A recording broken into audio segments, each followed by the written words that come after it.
Welcome to Legends.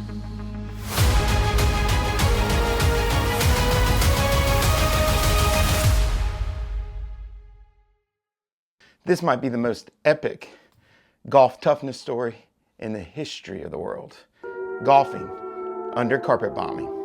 GolfCask Legends, Episode 1, Richmond Golf Club, 1940. Imagine this, it's 1940. London is being carpet bombed. Sirens are screaming, people are sprinting into shelters like their lives depended on it. Because it did. And meanwhile, 8 miles away, Richmond Golf Club, some absolute legend in tweed, are standing on the tee box discussing, it's a bit breezy today, maybe I should club up. Yes, this is a real story of a golf club that literally played through the Blitz. And somehow turned this chaos into the most British golf moment ever. So it's time for a pour. I chose Valor, which is a craft distillery in Pinehurst, North Carolina, because these guys in tweed jackets showed a lot of valor. Before we dig into the rules, the comedy, the madness, we need to understand the storm Richmond Golf Club was standing in. Because in 1940 wasn't just a tough year, it was a year the world tried to tear itself apart. Germany unleashed something called Blitzkrieg, lightning war, a military strategy built on overwhelming speed, tanks smashing borders, infantry flowing in behind, and the Luftwaffe bombing anything that was not nailed down. By the mid-1940s, Europe, I hate to say it, had collapsed like a cheap folding chair. And Britain, well, the British stood alone.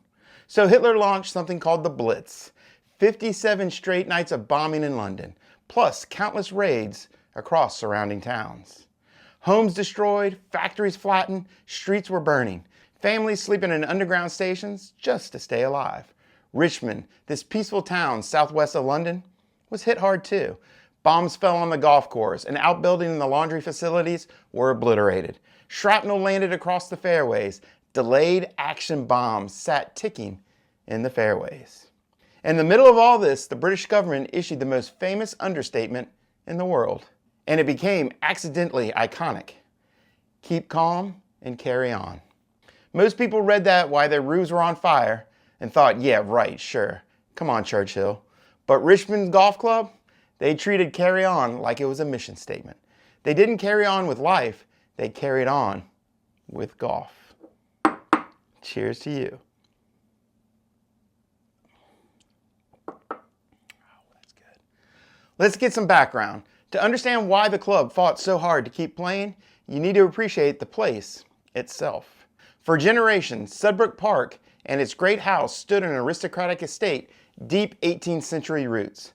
Sudbrook House, a masterpiece built in the 1720s for the second Duke of Argyll, that's right, like the Sox, was a symbol of elegance, heritage, and old-world British social order. By the late 1800s, the estate was quieter, its purpose fading. But in 1898, Richmond Golf Club changed that forever. They secured a lease with Sudbrook Park and transformed this aristocratic relic into British's most distinct golf sanctuaries. The mansion became the clubhouse. Grand Georgian rooms, towering ceilings, fireplace echoing with laughter. The grounds became a test of golf. Tree-lined fairways, strategic bunkering, and Dunn's late Victorian course design. So by 1940, Richmond Golf wasn't just a club, it was a living piece of heritage, equal parts estate, sanctuary, and a whole lot of community. This is what they were protecting when the bombs started to fall. So, what were the rules of engagement for the club? Now this is the part that gets legendary. In the autumn of 1940, when bombs were landing on the golf course and craters showing up where fairways used to be, the members created temporary wartime rules. That's right.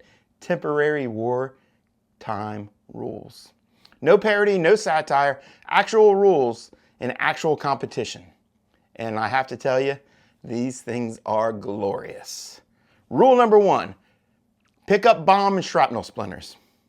Players must collect bomb fragments and shrapnel to prevent damage to the mowing machines. The members were more worried about the mowers than they were about their members. Love that.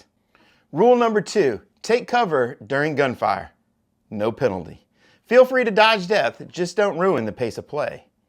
I love the British. Rule 3, mark delayed action bombs with red flags. Caddies actually walked out to mark unexploded bombs with tiny little red flags. That's right, bombing drives has a completely different meaning. Rule 4, free relief from shrapnel. We consider it a loose impediment, just like twigs, leaves, and heck, why not live munition fragments. Rule 5, enemy action mulligan. If your ball is destroyed by the Luftwaffe, you may drop without penalty. Isn't that nice? The enemy might have unintentionally helped a few people's handicaps. Rule 6, ball in a bomb crater.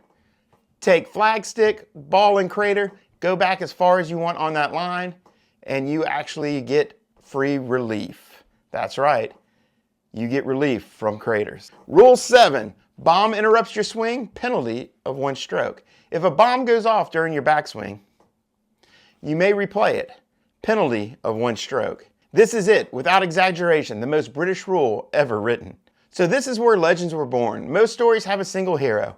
This one, we have an entire club. The members, the staff, the caddies, the greenskeeper of Richmond Golf Club did something extraordinary. They protected rituals during chaos. They protected community during fear. And they protected golf because golf protected them. They just didn't keep playing the course, they kept playing at life. Richmond Golf Club, 1940. You are the first inducted member to the GolfCask Hall of Legends.